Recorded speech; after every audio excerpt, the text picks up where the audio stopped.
ಆತ್ಮೀಯ H16 news ಅರ್ಥಾತ್ ಹೇ ಸೀತಾರಾಮಗೆ ಸ್ವಾಗತ. ನಾನು ನಿಮ್ಮವ MI ಅಥವಾ ಮಲ್ಲಪ್ಪ ಚೋತಾವರ್. ಆದ್ಮೇಲೆ ಯತ್ನಾಳರು ಮರಳಿ BJPಗೆ ಬರ್ತಾರ? ಯತ್ನಾಳರ ಕಂಡೀಷನ್ BJP ಒಪ್ತದನ?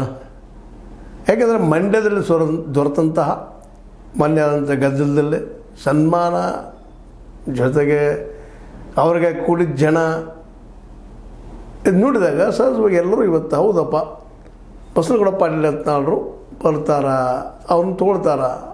ಇನ್ನು ಕೆಲವೊಂದು ಜನ ಮಾತಾಡ್ತಾ ಇದ್ದಾರೆ, ಒಬ್ಬ MP ಅವ್ರ ಸಂಸದರ ಮುಂದೆ ಮಾತಾಡಿದಾರೆ, ನಾನು ತಪ್ಪು ಮಾಡಿದ್ದೀನಿ ತೆಗೆದಾಕಿ ಅವರನ್ನು ಅಂಥೇಳಿ ನಮ್ಮ ಅಮಿತ್ ಶಾ ಅವರು ಮಾತಾಡ್ಕೊಂಡಿದ್ದನ್ನು. ಜೊತೆಗೆ ಅನೇಕರು ಅದರಲ್ಲೂ ನಮ್ಮ ಯತ್ನಾಳರ ಬೆಂಬಲಿಗರು ಅವರು ನಿಧಾನಕ್ಕೆ ಅವ್ರ ಪರವಾಗಿ ಮಾತಾಡೋದು ನೋಡಿದಾಗ ಸಹಜವಾಗಿ ಯತ್ನಾಳರು ಬರ್ತಾರೇನೋ ಅಂತ. ಹೌದು, ಇತ್ತೀಚೆಗೆ ಸ್ವಲ್ಪ ಅವರು ಅತಿ ಒಂದು ಹಿಂದುತ್ವದ ವಾದ ಮಾಡೋದರಿಂದಾಗಿ ಸಹಜವಾಗಿ ಅವ್ರ ಬಗ್ಗೆ ಹಿಂದೂ ವಾದನ ಮಾಡುತ್ತಿರೋದು ಜನರಲ್ಲಿ ಒಂದು ಪ್ರೀತಿ ವಿಶ್ವಾಸ ಮೂಡಲಿಕ್ಕೆ ಹತ್ತದ ಅನ್ನೋದ್ರಲ್ಲಿ ಎರಡು ಮಾತಿಲ್ಲ. ಆದರೆ ಅದು ಒಂದರಿಂದನೇ ಗೆಲ್ಲಲಿಕ್ಕೆ ಸಾಧ್ಯದನ ಅನ್ನುವಂಥ ಒಂದು ಪ್ರಶ್ನೆ ಇಲ್ಲದ. ಯಾಕೆಂದರೆ ಇದು ಕರ್ನಾಟಕ. ಹೌದು, BJPಯ ನೆಲೆ ನಿಧಾನಕ್ಕೆ ಕರಾವಳಿಯಲ್ಲಿ ಅಲ್ಲೆಲ್ಲಿ ಅದು ಇಲ್ಲಂತಲ್ಲ, ಮೊದಲು ಸ್ವಲ್ಪ ಕಡೆ ಕಳ್ಕೊಳ್ತಾನೂ ಇದೆ. ಯಾಕಂತಂದ್ರೆ ಅದು ಕಳ್ಕೊಳ್ಳೋದಕ್ಕೆ ಕಾರಣ ಬಿಡಿಸಿ ಹೇಳಬೇಕಾಗಿಲ್ಲ. ಇಲ್ಲಿ ಕರ್ನಾಟಕದ ಜನ ಒಂದಿಷ್ಟು ಬುದ್ಧಿವಂತರು, ಮತ್ತು ಕರಾವಳಿ ಆಗಿರ್ಬೋದು, ಶಿವಮೊಗ್ಗ ಆಗಿರ್ಬೋದು, ಅಲ್ಲಿ BJPಯ ಒಂದು ಪ್ರಭಾವ ಚೆನ್ನಾಗಿದೆ, ಇಲ್ಲಂತಲ್ಲ. ಆದರೆ ಅದು ಎಷ್ಟರ ಮಟ್ಟಿಗೆ ಮುಂದುವರಿಬೋದು ಅಂತೇಳಿ, ಯಾಕಂದರೆ ಅಲ್ಲಿಯೂ ಕಾಂಗ್ರೆಸ್ ತನ್ನ ಮೊದಲಿನ ಒಂದು ಸ್ಥಾನ ಪಡ್ಕೋಬೋದಾ ಅನ್ನುವಂಥ ಪ್ರಶ್ನೆಗಳು ಹೇಳ್ತಾ ಇದ್ದಾವೆ. ಅಲ್ಲೂ ಬುದ್ಧಿವಂತರಿದ್ದಾರೆ, ತಿಳುವಳಿಕೆಯವರು ಇದ್ದಾರೆ. ಈ BJP 1 ಪಾಯಿಂಟ್ ಪ್ರೋಗ್ರಾಮ್ ಹಿಂದುತ್ವದ ಬಗ್ಗೆ ಎಷ್ಟರ ಮಟ್ಟಿಗೆ ಅವ್ರು ಸಹ ಮಾಡ್ಕೋಬೋದು ಅನ್ನುವಂಥ ಒಂದು ಪ್ರಶ್ನೆ ಅದ. ಹೀಗಾಗಿ ಅದೇನೂ ಇದ್ದರೂ ಸಹ ಇವತ್ತು ಅವರಾಗಿರ್ಬೋದು, ಹೈಕಮಾಂಡ್ ಆಗಿರ್ಬೋದು, ನಮ್ಮ ಯತ್ನಾಳರು ಯಾಕೆ ತೊಗೊಳ್ಬಾರ್ದಪ್ಪ ಮರಳಿ, ಅವ್ರು ಯಾಕೆ ಕರಿಬಾರ್ದು ಅಂತೇಳಿ. ಆದರೆ ಯತ್ನಾಳರ ದೊಡ್ಡ ಗುಣ ಅಥವಾ ದುರ್ಗುಣ, ಗುಣನೂ ಹೌದು, ಪ್ಲಸ್ ಹೌದು, ಮೈನಸ್ ಹೌದು. ಯಡಿಯೂರಪ್ಪ ಮತ್ತು ಅವ್ರ ಮಗನನ್ನು ವಿರೋಧಿಸು, ಕುಟುಂಬ ರಾಜಕಾರಣ ವಿರೋಧ ಮಾಡುವಂಥದ್ದು. ಈ ನೆಲೆಯಲ್ಲೇ ಅವರು ಬರಬೇಕಾಗಿದ್ರೆ ಕಂಡೀಷನ್ ಹಾಕೋರೋಣ, ಮೊದಲು ಅವ್ರನ್ನ ಅಧ್ಯಕ್ಷ ಸ್ಥಾನದ ಇಳಿಸ್ಬೇಕು. ಅದಕ್ಕೆ ರೆಡಿ ಆಗ್ಯದನ ಹೈಕಮಾಂಡು. ಇಲ್ಲಿ ವಿಜಯೇಂದ್ರ ಮುಖ್ಯ ಅಲ್ಲ, ವಿಜಯೇಂದ್ರ ಹಿಂದಿದ್ದಂಥವ್ರ ಅಪ್ಪ ಮುಖ್ಯ.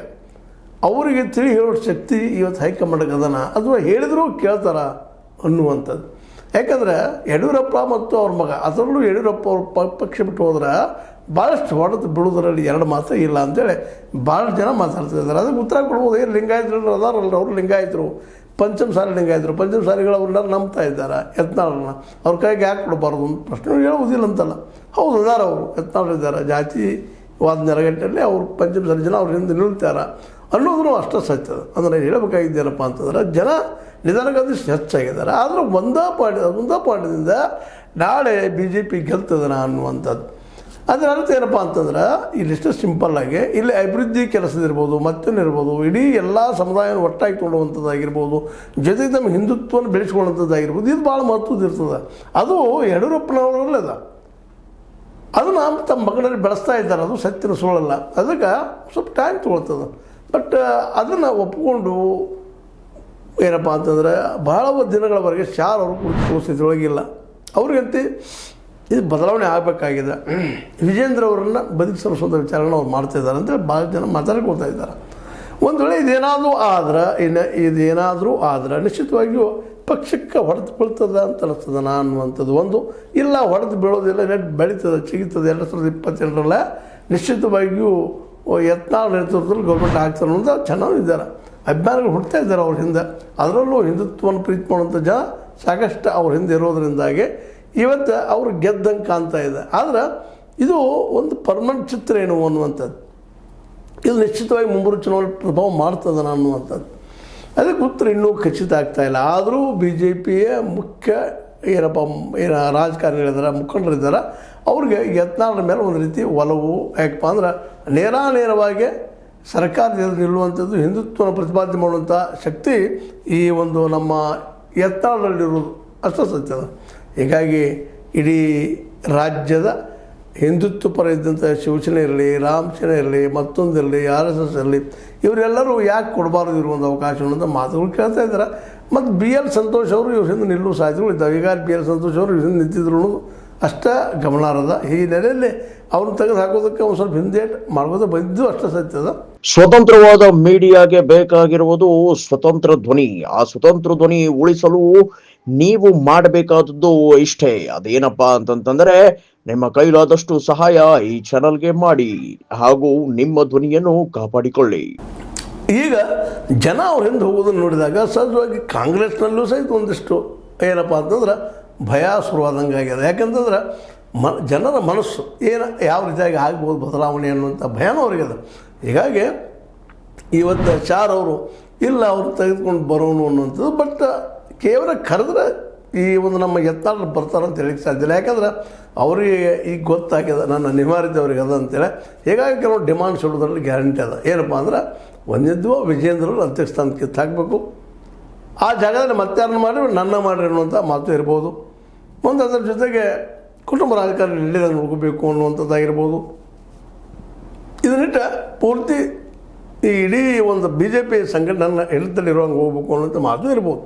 ಆದರೆ ಅದೆಲ್ಲಕ್ಕಿಂತ ಮುಖ್ಯವಾಗಿ ಅವ್ರಿಗೆ ಇರುವುದು ಏನಪ್ಪ ಅಂತಂದರೆ ಅತ್ಯಂತ ಮುಖ್ಯ ಈ ಯಡಿಯೂರಪ್ಪನವರನ್ನು ಮತ್ತು ಅವ್ರ ಮಗನನ್ನು ದೂರಿಡುವಂಥ ಅಧಿಕಾರ ದೂರಿಡುವಂಥ ಕೆಲಸ ಆಗಬೇಕು ಅನ್ನೋಂಥದ್ದು. ಈ ಮಾತನ್ನು ಸಪೋಸ್ ಏನಾದರೂ ಶಾರ್ ಅವರು ಒಪ್ಪಿದರೆ ಕರ್ನಾಟಕದಲ್ಲಿ ನಮ್ಮ ಯತ್ನಾಳ್ ಮರಳಿ ಮತ್ತು BJP ಬರ್ತಾರೆ ಅಂತ ಅನ್ನೋದು ಭಾಳ ಮಾತಾಡ್ತಾ ಇದ್ದಾರೆ.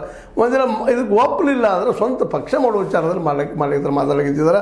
ಜೊತೆಗೆ ಇನ್ನೊಂದು ಗಮನಿಸ್ಬೇಕಾಗಿದ್ದೇನಪ್ಪ ಅಂದ್ರೆ KS ಈಶ್ವರಪ್ಪನವರು ಸಹಿತ ನಿಧಾನಕ್ಕೆ ಈ ನಮ್ಮ ಯತ್ನಾಳರ ಜೊತೆಗೆ ಗುರುತಿಸ್ಕೊಳ್ತಾ ಇದ್ದಾರೆ. ಕುರುಬರು ಮತ್ತು ಲಿಂಗಾಯತರು ಅಂತಂದ್ರೆ ಏನೋ ಮಾಡಬಹುದು, ಹಿಂದುತ್ವದ ಪಕ್ಷ ಕಟ್ಕೊಂಡು ಅಂತೇಳಿ.